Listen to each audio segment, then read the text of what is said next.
The situation that has been reflected in these figures and data that we have just seen is without a doubt very alarming.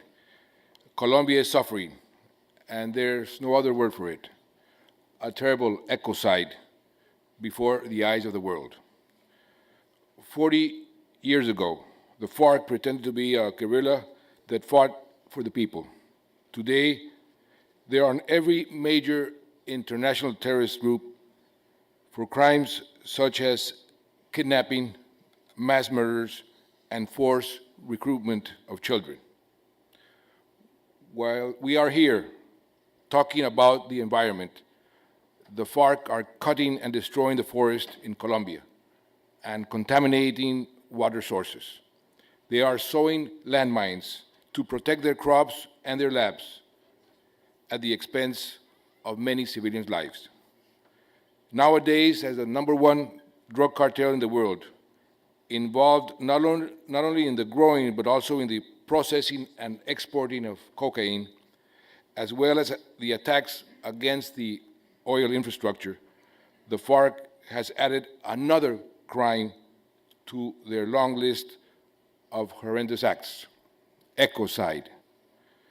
The attacks against oil pipelines perpetrated over the past 20 years account for 3.2 million barrels of crude oil spilled, equivalent to more than 12 times the amount spilled in the Exxon Valdez disaster in 1989. Fortunately, our military and police now protect the pipelines, so these events tend to be less and less common. Ecocide, perpetrated in a country whose territory is 35% in the Amazon, has dramatic dimensions that we simply cannot ignore. As you saw in the video, coca growers cut down 3 hectares of forest to establish 1 hectare of coca. The devastating end result has been 2.5 million hectares of forest clear-cut in Colombia to grow coca. And we cannot even begin to calculate the damage from the vast number of toxic chemicals that are dumped in our rivers and waterways. This huge loss has a direct impact in oxygen production as well as in water conservation. At the same time, it destroys unique ecosystems. If a corporation committed these many environmental crimes, there would be a global outrage, boycotts, and sanctions. It is important to point out that the Colombian government has not ceased for a single moment in its fight against drug trafficking and the terrorism it finances. In this struggle, we have paid a dear price. We have lost some of our best leaders, our best judges, our best policemen, our best journalists. Applying President Uribe's democratic security policy and helped by Plan Colombia, a strategy designed by former President Bill Clinton and Vice President Gore, together with the Colombian government, we have undermined the capacity of action of FARC and other cocaine cartels, destroying their labs and their illicit crops. Last year, we sprayed by air more than 180,000 hectares of coca, and through manual eradication, eliminated another 42,000. It is incredible that some criticize the spraying of large cultivations of coca with glyphosate, or most commonly known as Roundup, a herbicide used widely and safely around the world for legal crops, whose controlled use doesn't damage the environment, but at the same time, they don't condemn the environmental damage caused by the production cycle of cocaine. It is necessary to pay attention to the ecological damage that drug consumers are generating.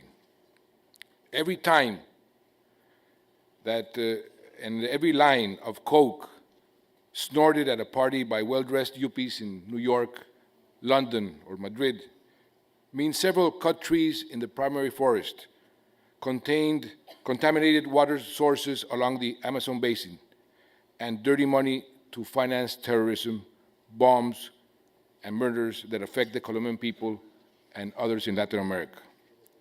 If we learned one thing from the Oscar-winning documentary An Inconvenient Truth, it is that everything related to the environment is connected. Each of our actions, no matter how small, has a direct impact on climate change.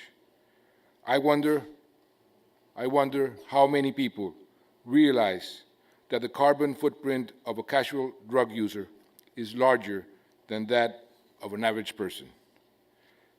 Let there be no doubt, Colombia's battle against drug trafficking is in fact also a struggle to protect one of the most precious environmental regions in the world. We have developed some of the most innovative programs in the world to protect our environment, including the internationally recognized Forest Keeper Families Program, manual eradication, special brigades, environmental police, and many others. If the figures and the information that I have shown to you in these short minutes have made all of you reflect on the environmental danger that drug trafficking represents, and made you just a bit more aware of the ecocide that the FARC and other drug cartels are perpetrating in Colombia, this time will have been very much worthwhile. Even if we succeed in eradicating all cocaine production, the way we have done with poppy, the raw material for heroin. One time we were the #3 producer of heroin in the world and the #1 supplier of heroin to the US. No longer. But anyway, the environmental fingerprints of the FARC ecocide will be felt for generations. The FARC must be held to account by the international community for their environmental crimes. It is my sincere hope that our green friends in the international community and other organizations who care deeply about the consequences of global warming help us raise consciousness of these actions that threaten the environmental potential of one of the world's biodiversity hotspots.